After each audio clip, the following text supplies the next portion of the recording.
بسم اللہ الرحمن الرحیم ام حسبتم، کیا تم نے گمان کیا، ان تدخلوا الجنت، کہ تم جنت میں داخل ہو جاؤ گے، ولما یأتکم، حالانکہ تمہارے پاس نہیں آئے، مثل الذین، ان لوگوں جیسے حالات، خلو من قبلکم، جو گزرے تم سے پہلے، مستہم، ان کو چھوا، البأساء والضراء، سختیوں نے اور تکلیفوں نے، وزلزلوا، اور وہ ہلا ڈالے گئے، حتیٰ یقول الرسول، حتیٰ کہ کہنے لگے رسول، والذین آمنوا معہ، اور وہ لوگ کہ جو ایمان لائے ان کے ساتھ، متی نصر اللہ، اللہ کی مدد کب ہوگی، الا سنو، یا خبردار، ان نصر اللہ قریب، بے شک اللہ تعالیٰ کی مدد قریب ہے۔ ام حسبتم، کیا تم نے گمان کیا، ان تدخلوا الجنت، کہ تم داخل ہو جاؤ گے جنت میں، ولما یأتکم، حالانکہ تمہارے پاس ابھی تک نہیں آئے، مثل الذین، ان لوگوں جیسے حالات، خلو من قبلکم، جو گزرے تم سے پہلے، مستہم، ان کو چھوا، البأساء والضراء، سختیوں نے اور تکلیفوں نے، وزلزلوا، اور وہ ہلا ڈالے گئے، حتیٰ یقول الرسول، حتیٰ کہ کہنے لگے رسول، والذین آمنوا معہ، اور وہ لوگ کہ جو ایمان لائے تھے ان کے ساتھ، متی نصر اللہ، اللہ کی مدد کب ہوگی، الا سنو، ان نصر اللہ قریب، بے شک اللہ تعالیٰ کی مدد قریب ہے۔ ام حسبتم ان تدخلوا الجنہ، بعض مفسرین کے نزدیک یہ آیت غزوہ احزاب کے موقع پر نازل ہوئی، جب مسلمانوں کو تکالیف اور مشقتیں پہنچیں، اور بعض کہتے ہیں کہ یہ غزوہ احد کے موقع پر نازل ہوئی جب کہ مسلمانوں کو تکالیف پہنچیں، اور ایک تیسرا قول یہ ہے کہ جب مسلمان مکہ مکرمہ سے مدینہ منورہ ہجرت کر کے گئے تو خالی ہاتھ تھے، گھر بار اور مال و متاع سب مشرکین مکہ کے قبضہ میں چھوڑ آئے تھے، تو اس وقت مدینہ کے غیر مسلم ان سے دشمنی ظاہر کرنے لگے، اس پر یہ آیت نازل ہوئی۔ یہ آیت کب نازل ہوئی تو مفسرین کے مختلف اقوال ہیں۔ ایک قول یہ ہے کہ یہ غزوہ احزاب کے موقع پر نازل ہوئی جب مسلمانوں کو تکالیف اور مشقتیں پہنچیں، اور بعض فرماتے ہیں یہ غزوہ احد کے موقع پر نازل ہوئی، اور بعض فرماتے ہیں جب مسلمان مکہ مکرمہ سے مدینہ منورہ ہجرت کر کے گئے تو خالی ہاتھ تھے، گھر بار اور مال و متاع سب مشرکین مکہ کے قبضہ میں چھوڑ آئے تھے، تو مخالفین دشمنی ظاہر کرنے لگے، اس پر یہ آیت نازل ہوئی۔ ام حسبتم میں ام منقطعہ ہے، یعنی بل اور حمزہ کے معنی میں ہے، تو بل سابق کلام سے اعراض کرنے کے لیے آتا ہے، اور حمزہ مخاطب کے خیال کی نفی کے لیے آتا ہے، لہذا یہاں پر جو ام ہے وہ یہود و نصارہ کے اختلاف سے اعراض کرنے کے لیے اور مؤمنین کے خیال کی نفی کے لیے ہے کہ تمہارا کیا خیال ہے، تم جنت میں ویسے ہی چلے جاؤ گے۔ ام حسبتم میں ام منقطعہ ہے، یعنی کہ بل اور حمزہ کے معنی میں ہے، بل کلام سابق سے اعراض کرنے کے لیے آتا ہے اور حمزہ مخاطب کے خیال کی نفی کے لیے آتا ہے، لہذا یہاں پر ام یہود و نصارہ کے اختلاف سے اعراض کرنے کے لیے ہے اور مؤمنین کے خیال کی نفی کے لیے ہے، تو مطلب اب یہ ہوگا تمہارا کیا خیال ہے، تم جنت میں ویسے ہی چلے جاؤ گے۔ وَلَمَّا يَأْتِكُمْ مَثَلُ الَّذِينَ خَلَوْا مِن قَبْلِكُمْ، حالانکہ تم سے پہلے جو مؤمنین اور انبیاء گزرے ہیں ان کی سی تنگی والی حالت تمہیں نہیں پہنچی۔ وَلَمَّا يَأْتِكُمْ مَثَلُ الَّذِينَ خَلَوْا مِن قَبْلِكُمْ، حالانکہ تم سے پہلے جو مؤمنین اور انبیاء گزرے ہیں ان کو جو تنگیاں پیش آئیں اور تکالیف پہنچیں، تو ویسے تکالیف اور ویسے تنگیاں تمہیں ابھی تک نہیں پہنچیں۔ مستہم البأساء والضراء، یہ استئناف ہے، گویا سائل نے سوال کیا کہ وہ مسل یعنی مشقت والی زندگی کیسی تھی، تو جواب دیا مستہم البأساء والضراء۔ بأسا کا معنی ہے سختی یعنی فقر، اور مسکنت اور ضرا کا معنی ہوتا ہے تکلیف۔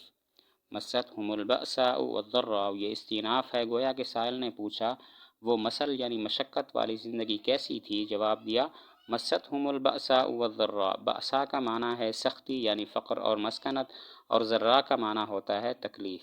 وزلزلوا، انہیں طرح طرح کی آزمائشوں، بلاؤں اور سختیوں سے جھنجھوڑا گیا۔ وزلزلوا مطلب یہ ہے انہیں طرح طرح کی آزمائشوں سے، بلاؤں سے اور سختیوں سے ہلایا گیا، جھنجھوڑا گیا۔ حتیٰ یقول الرسول والذین آمنوا معہ متی نصر اللہ، حتیٰ کہ رسول اور ان کے ساتھ والے مؤمنین کہنے لگے اللہ تعالیٰ کی مدد کب ہوگی؟ الا ان نصر اللہ قریب، سنو اللہ تعالیٰ کی مدد قریب ہے۔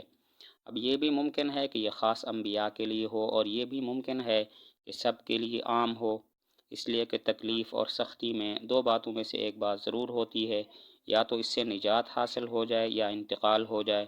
انتقال ہو جائے تو بھی سختی اور تکلیف کا صلہ ضرور ملے گا، اور یہ بھی اللہ تعالیٰ کی مدد ہے۔ باقی اس کو قریب اس لیے فرمایا کہ موت قریب ہے۔ حتیٰ یقول الرسول والذین آمنوا معہ متی نصر اللہ، حتیٰ کہ رسول اور ان کے ساتھ والے مؤمنین کہنے لگے اللہ تعالیٰ کی مدد کب ہوگی؟ الا ان نصر اللہ قریب، سنو اللہ تعالیٰ کی مدد قریب ہے۔ یہ بھی ممکن ہے کہ یہ خاص انبیاء کے لیے ہو، اور یہ بھی ممکن ہے کہ سب کے لیے عام ہو۔ تو الا ان نصر اللہ قریب اس لیے فرمایا کہ تکلیف اور سختی میں دو باتوں میں سے ایک بات ضرور ہوتی ہے، یا تو اس سے نجات حاصل ہو جائے یا پھر انتقال ہو جائے۔ انتقال ہو جائے تو بھی سختی اور تکلیف کا صلہ ضرور ملے گا، اور یہ بھی اللہ تعالیٰ کی مدد ہے۔ اس کو قریب اس لیے فرمایا کہ موت قریب ہے۔ ماذا ينفقون، وہ آپ سے پوچھتے ہیں کہ کیا چیز خرچ کریں۔ قل، آپ کہہ دیں، ما انفقتم من خیر، جو مال تم خرچ کرو، فللوالدین، پس والدین کے لیے ہو، والاقربین، اور رشتہ داروں کے لیے ہو، والیتامی، اور یتیموں کے لیے، والمساکین، اور مسکینوں کے لیے، وابن السبیل، اور مسافروں کے لیے ہو۔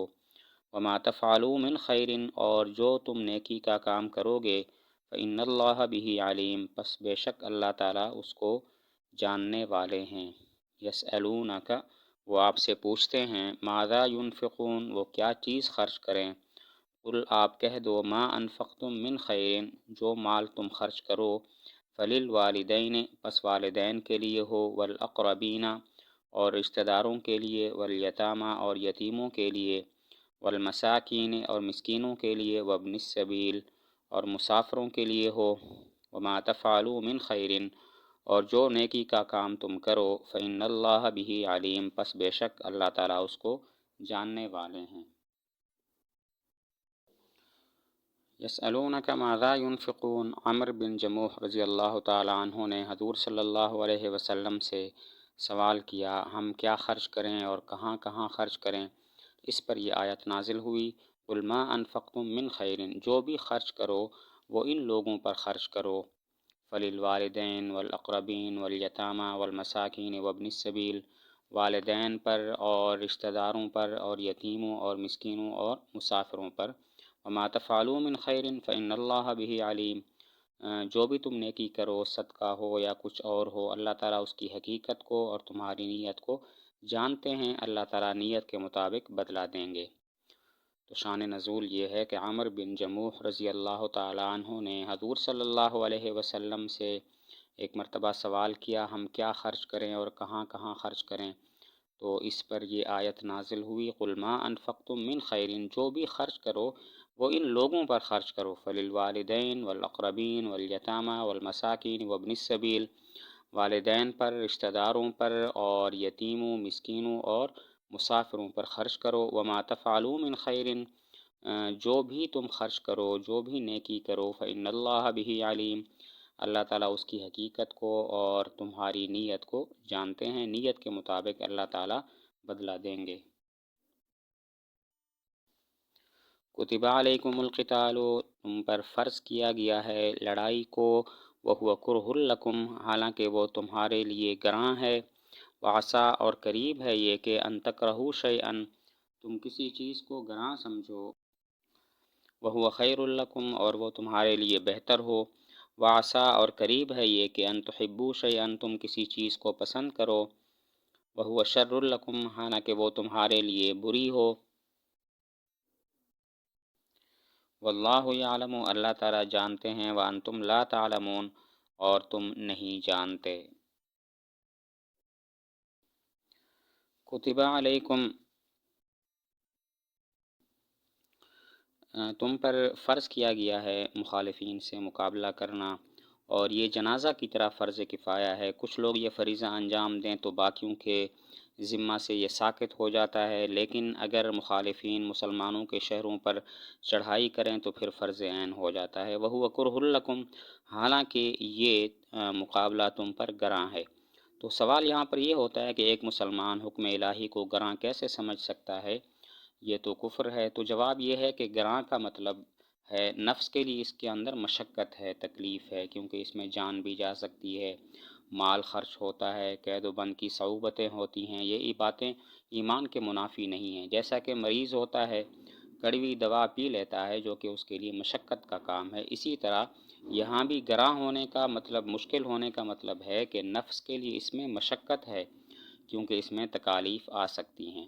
وَعَسَىٰ أَن تَكْرَهُوا شَيْئًا وَهُوَ خَيْرٌ لَكُمْ، عین ممکن ہے کہ کسی چیز کو تم گراں سمجھو لیکن وہ تمہارے لیے بہتر ہو، جیسا کہ فتح ہے، کنٹرول ہے، شہادت ہے اور ثواب ہوتا ہے۔ ان تمام باتوں میں یہ سب بہتر چیزیں ہیں۔ جیسا کہ کڑوی دوا پینا فی الحال تو مشقت کا کام ہے، لیکن مستقبل میں صحت کی امید ہوتی ہے۔ طلب علم میں فی الحال تو مشقت ہے، لیکن مستقبل میں دنیاوی اور اخروی کامیابیاں ہیں۔ وَعَسَىٰ أَن تُحِبُّوا شَيْئًا وَهُوَ شَرٌّ لَكُمْ، عین ممکن ہے کہ تم کسی چیز کو پسند کرو لیکن وہ تمہارے حق میں بری ہو، جیسا کہ مقابلہ نہ کرنا بظاہر اچھا لگتا ہے لیکن اس میں گناہ ہے، ذلت ہے، ثواب ہے اور اس طرح کی دوسری قباحتیں ہیں، بری چیزیں ہیں۔ تو وَعَسَىٰ أَن تُحِبُّوا شَيْئًا وَهُوَ شَرٌّ لَكُمْ، قریب ہے کہ تم کسی چیز کو پسند کرو لیکن وہ تمہارے لیے، تمہارے حق میں بری ہو۔ وَاللَّهُ يَعْلَمُ وَأَنْتُمْ لَا تَعْلَمُونَ، اللہ تعالیٰ تمہاری بھلائی جانتے ہیں، تم نہیں جانتے، لہذا اللہ تعالیٰ کا حکم بجا لانے میں جلدی کرو تاکہ تم دنیا اور آخرت میں کامیاب ہو جاؤ۔